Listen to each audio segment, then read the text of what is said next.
Hello. Hello, me lovelies. It's Thursday. I only know it's Thursday because the bins are out. Same story for the entire year. So I thought I'd video you. I don't really know what I'm here to say, but I'm walking in the park in the beautiful sunshine. Spring has sprung in Melbourne. Isn't it fucking awesome? Isn't everybody happy with a bit of sunshine? And do you know what? I'm not wearing my mask. I have it right here. I'm not wearing it because there is no one anywhere near me. And that, my friends, is common sense. And that's what I feel we are slightly missing at this point in the game. It's quite funny, actually.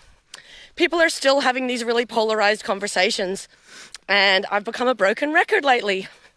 And do you know what I'm saying? All I'm saying is we need to have a nuanced conversation. And we absolutely do. We do about all of the things. We do not need to protest the lockdown. We need to protest our casual workforce.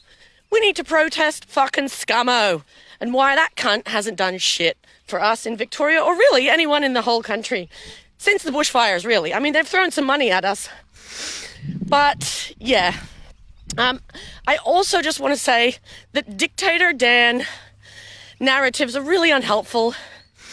We aren't under martial law. I am terrified of the encroaching police powers, but guess what, motherfuckers? They've always had them. Anyone who's been marginalized, who's been an activist, or who's been involved in any sort of social movement of any kind is well aware that the cops do whatever the fuck they want, whenever they want. That is why the defund the police conversation is happening in America. And if you don't know about that conversation, go do some goddamn research because it's not as simple as defund the police. So this is what I'm seeing. I'm seeing people just jump on narratives constantly without researching, without critical thinking. And none of them are actually that helpful. We absolutely need to have nuanced conversations now. And it seems like if you go to have one, you get painted pretty quickly. I'm not interested in joining any side or any politics or any side of the fence right now. I am like, someone said it yesterday, I'm so in the middle, I've got a wedgie.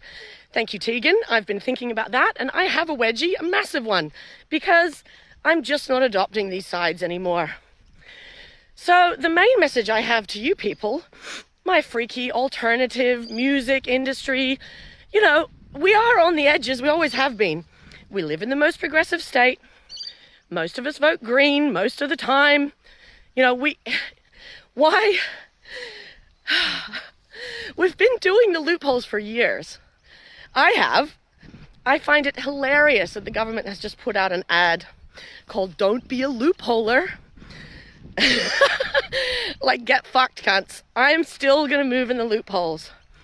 So there's lots of conversations happening now about polyamory because we can visit lovers outside 10Ks, about what the bubble means, which should have happened 6 months ago. I mean, how many single people have been suffering from depression and mental illness just with the thought that they can't have a friend over? I have.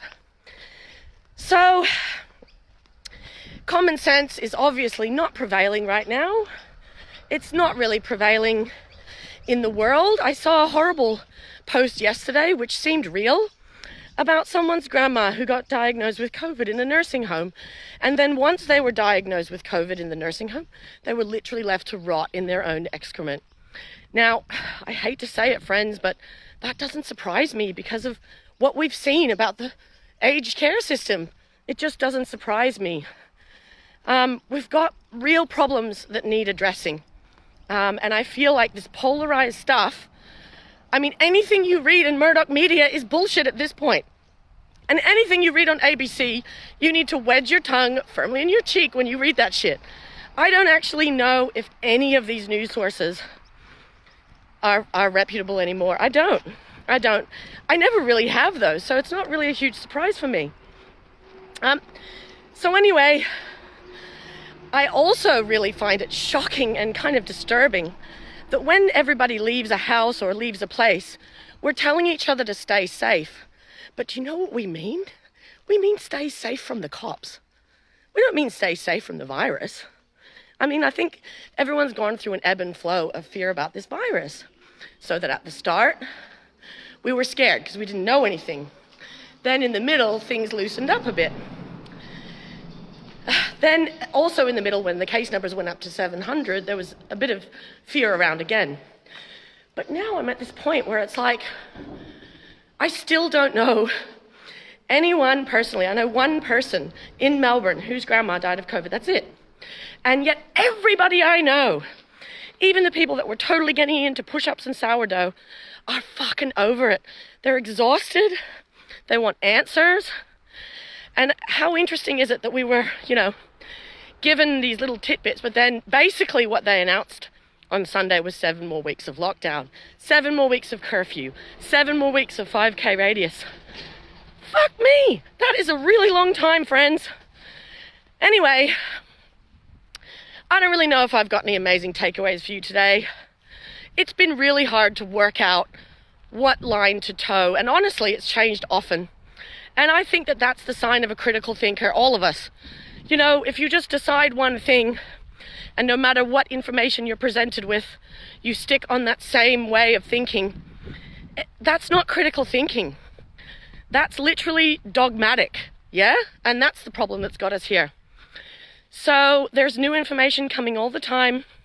Some people have access to more information than others. I've been trying to tell myself that some people are just ignorant, but actually some people are just selfish assholes. They're not ignorant, they know stuff, and they choose not to. However, some people really are ignorant, and those are the people that it's worth trying to tell. So in the last few weeks, I've been doing what I call call a QAnon friend. I've been calling a few people now and then who are really on the other side, as in the right, with the things that they're posting.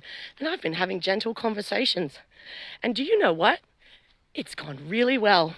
Actually, it's gone really well. You just put yourself and your beliefs on the line just a little bit, and allow other people to talk about them with you. 9 times out of 10, you're going to come together in the middle. That is what I've experienced. And oh, look, it's a dog party. Hello, friendlies. Hello, doggies. Yeah. Morning.